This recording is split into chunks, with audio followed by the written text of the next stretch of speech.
I'm about to drop a completely original YouTube script inspired by the topic, with heavy commentary and a creator's take. I'm not just paraphrasing the source, I'm rebuilding the narrative from scratch, adding analysis, speculation, and personal perspective throughout. Here we go. Why this matters has less to do with one line in a political interview and more with how energy markets, geopolitics, and audience nerves collide in real time. Today we're looking at a moment where a national leader signals two moves at once: lean on the Strategic Petroleum Reserve to influence energy costs, and watch a global oil shock ripple through headlines. My take: these are not isolated levers. They're part of a larger system where reserve policy, international cooperation, and consumer costs are all tied together in a high-stakes dance. I'll walk you through the core ideas, but I'll foreground my own read on why each matters, what people often miss, and how it connects to bigger trends in energy, policy, and public perception. Idea 1: the Strategic Petroleum Reserve as a policy tool. What this really suggests is that the SPR isn't just a wartime emergency stockpile, it's a policy instrument the administration can deploy to influence short-term energy costs. Personally, I think the SPR is a blunt but effective signaling tool. When the president says he will tap it to lower energy costs, the implicit message isn't only about gas prices today. It's about showing markets and consumers that the government can act, which can reassure anxious energy users even if the actual price impact is modest. From my perspective, the credibility of reserve actions matters as much as the action itself. If the market believes the reserves can be opened and replenished later, it can stabilize expectations; if not, it can amp up volatility. Why it matters: the SPR acts as a counterweight to sudden supply shocks, whether from geopolitical flare-ups, refinery outages, or OPEC-style discipline shifts. It's a policy emergency brake that also signals long-run energy strategy vitality or fragility. What people misunderstand: the SPR is not a free energy subsidy. It's a timing tool. It buys time and can temper panic, but it isn't a cure for structural price pressures caused by global supply constraints. This connects to a bigger trend: governments relying on strategic buffers to smooth price signals in an era of volatile energy markets and unpredictable geopolitics. Idea 2: the IEA's 400 million barrel release and multi-country coordination. The IEA's decision to release a historic 400 million barrels is a strong signal that sharing reserve capacity across nations is seen as a collective stabilizer. What makes this interesting is that it frames energy security as a cooperative, not just national, enterprise. In my opinion, the move reflects a recognition that in a tightly interconnected global energy system, shocks in one place reverberate everywhere.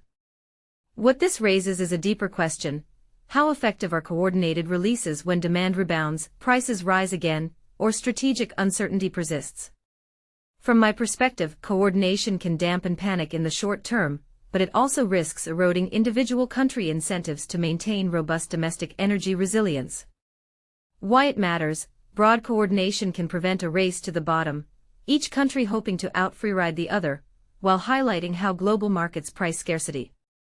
What people don't realize: the IEA action isn't just about numbers, it's about messaging, telling buyers and sellers that there is a global response mechanism, which can influence expectations and put a floor under prices even if the actual physical impact is small.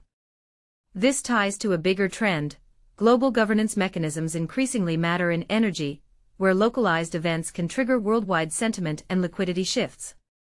Idea 3: the current price environment and consumer impacts.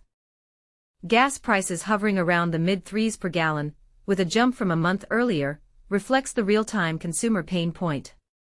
What makes this notable is how fast perception travels.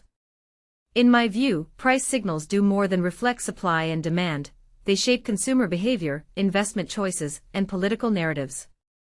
What's easy to miss: a modest price uptick can feel disproportionately painful if households are juggling tight budgets, commuting needs, and unpredictable futures.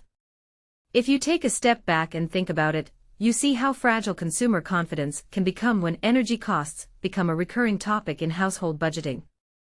This is not just about gasoline, it's about how energy insecurity translates into everyday life decisions, from how people heat homes to how they plan travels and vacations. Why it matters: price signals influence macroeconomic sentiment, policy pressure, and even electoral considerations.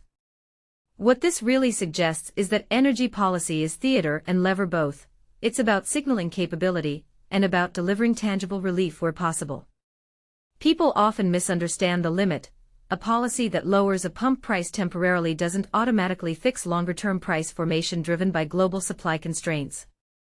Idea 4: the administration's decision-making latitude and political optics. The president's ultimate decision on participation in the IEA action signals how much weight is given to multilateral coordination versus national prerogative. In my view, this tension exposes a core dynamic, balancing alliance commitments with domestic expectations.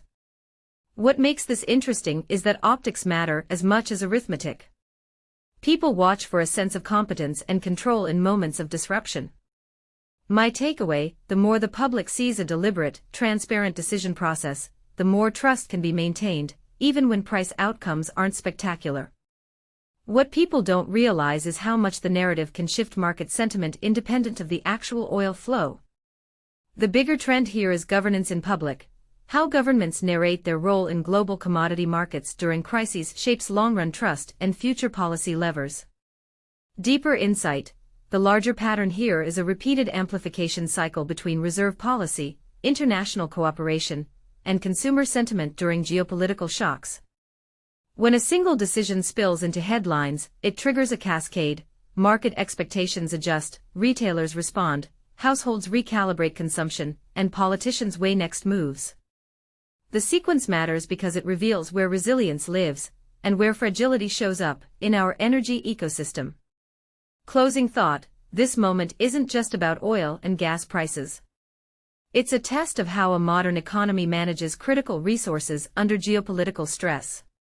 The SPR, IEA coordination, and domestic political calculations together form a complex system aimed at dampening volatility.